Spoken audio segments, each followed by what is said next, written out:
प्रश्न 5, निम्नलिखित में कौन सा बहुपद मानक रूप में है? ए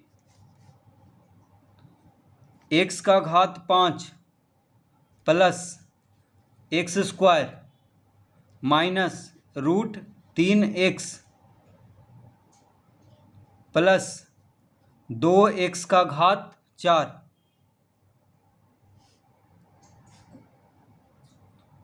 तो कह रहा है कौन सा बहुपद मानक रूप में है। तो मानक रूप का मतलब हो गया कि घात जो है, बहुपद का घात या तो अवरोही क्रम में होना चाहिए या आरोही क्रम में, यानी बढ़ते क्रम में होना चाहिए या घटते क्रम में।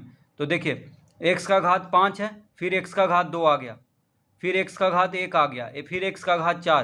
तो यहाँ पे ना तो आरोही क्रम में है घात, ना ही अवरोही क्रम में है। तो ये मानक रूप में ये बहुपद नहीं है। ठीक है, तो इसका उत्तर होगा नहीं। यहाँ पे नहीं लिख देंगे क्योंकि ये मानक रूप में नहीं है। मानक रूप का मतलब होता है कि अचर पद का जो घात हो या तो आरोही क्रम में हो या अवरोही क्रम में हो। बी y का घात 2 माइनस 2y का घात 4 प्लस 3y माइनस y का घात 3 प्लस 4। तो यहाँ पे देखिए y का घात यानी अचर पद का घात जो है वो यहाँ पे घात 2 है, यहाँ पे 4 है, यहाँ पे 1 है, यहाँ पे 3 है। तो यहाँ पे ना तो अवरोही क्रम में है ना तो आरोही क्रम में है, यानी ना ही बढ़ते क्रम में है ना ही घटते क्रम में है। तो ये मानक रूप में ये बहुपद नहीं है, तो इसका उत्तर नहीं होगा। सी 3/7 x square plus 12/5 x minus 7। तो यहाँ पे x का घात 2 है, फिर x का घात कुछ नहीं है तो 1 है। तो यहाँ पे घात 2 है, यहाँ पे घात 1 है, यहाँ पे x है ही नहीं, तो x का घात 0 होगा। तो ये देखिए घटते क्रम में है, यानी अवरोही क्रम में है। ये घटते क्रम घात जो है, अचर पद का घात जो है यानी x का घात घटते क्रम में यहाँ पे सजाया हुआ है। x का घात 2, x का घात 1, x का घात 0। तो यहाँ पे x नहीं है, इसका मतलब x का घात 0 है यहाँ पे। तो ये घटते क्रम में है। तो मानक रूप में उसी को कहेंगे, उस बहुपद को कहेंगे जिसका अचर पद का घात या तो अवरोही क्रम में हो या आरोही क्रम में हो। तो यहाँ पे देखिए अवरोही क्रम में है इसका घात अचर पद का, तो ये मानक रूप में है। तो इसका उत्तर हाँ होगा। D 3x square minus 4x का घात 3 प्लस 5 माइनस 7x। तो x का घात 2 है, फिर x का घात 3 है, फिर यहाँ पे x का घात कुछ नहीं है तो 0 है। यहाँ पे देखिए x है ही नहीं, तो x का घात 0 हो गया, फिर यहाँ पे x का घात 1 हो गया। तो यहाँ पे जो अचर पद है यानी x है उसका घात ना तो आरोही क्रम में है ना ही अवरोही क्रम में है। तो ये बहुपद मानक रूप में नहीं है, तो यहाँ पे नहीं लिखेंगे। तो कह रहा था निम्नांकित में कौन सा बहुपद मानक रूप में है, तो इसका उत्तर होगा सी में जो बहुपद है उसका सी में जो बहुपद है वह मानक रूप में है। तो इसका उत्तर हम क्या लिखेंगे? सी होगा इसका उत्तर।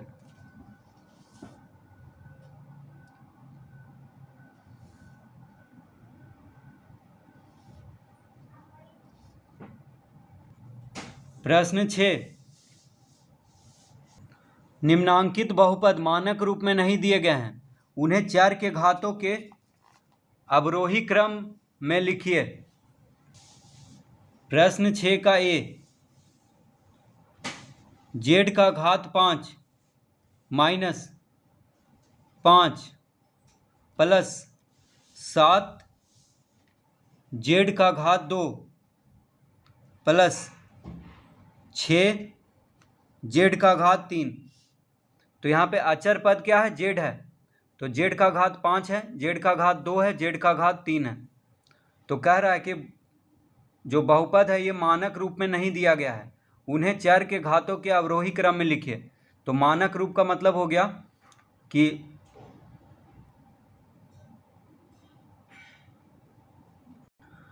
तो यहाँ पे जो चर पद है जैसे जेड, उसको अवरोही क्रम में लिखना है।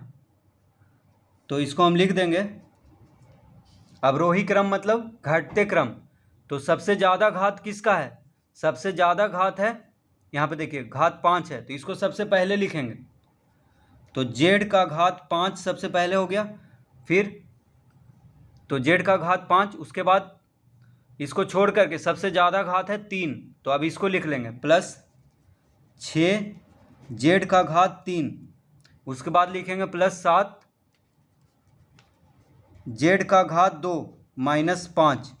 ये हो गया अवरोही क्रम में। तो ये मानक रूप में हो गया। मानक रूप मतलब या तो अवरोही क्रम या आरोही क्रम में चर के घातों को लिखना है।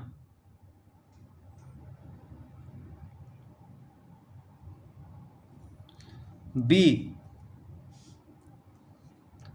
3/2 यू का घात 3 माइनस 1 प्लस 5 यू का घात 4 प्लस 3 यू माइनस √2 यू का घात 2।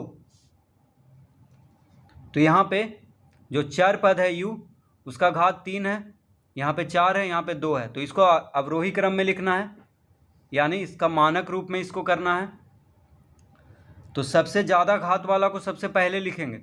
सबसे ज़्यादा घात कौन है?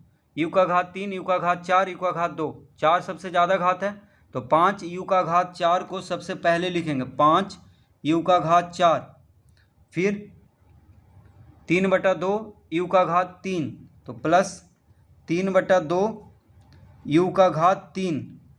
उसके बाद u का घात 2 को लिखेंगे, यानी माइनस √2 u का घात 2, फिर प्लस 3u, फिर माइनस 1। तो ये हो गया चर के घातों के अवरोही क्रम में। देखिए 4 3 2 1 0, यहाँ पे u नहीं है तो u का घात 0 यहाँ पे है। जब u यहाँ पे नहीं है तो क्या कहेंगे इसको? u का घात 0। यहाँ पे u का घात 1 हो गया। तो इस तरह से देखिए घटते क्रम में घातों को लिख दिए हैं। c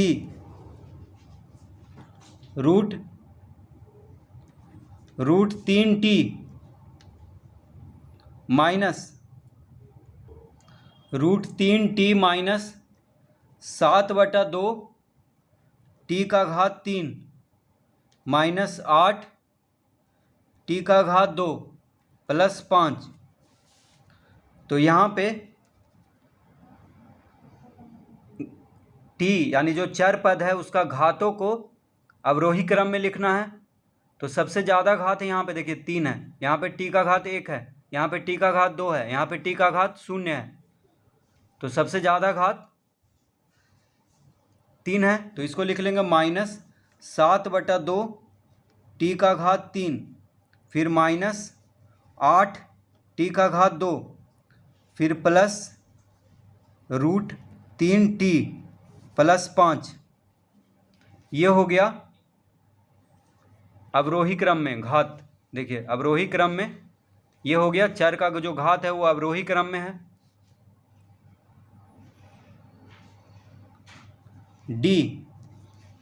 डी में है u का घात 3 माइनस u प्लस u का घात 2 माइनस √2। तो यहाँ पे u क्या है? चर पद है। तो चर पद का घात 3 है, 2 है, 1 है, यहाँ पे 0 है। तो सबसे ज़्यादा घात है 3, तो u का घात 3 लिख लेंगे, फिर प्लस u का घात 2, फिर माइनस u, फिर माइनस √2। इस तरह अवरोही क्रम में इसको लिख देंगे।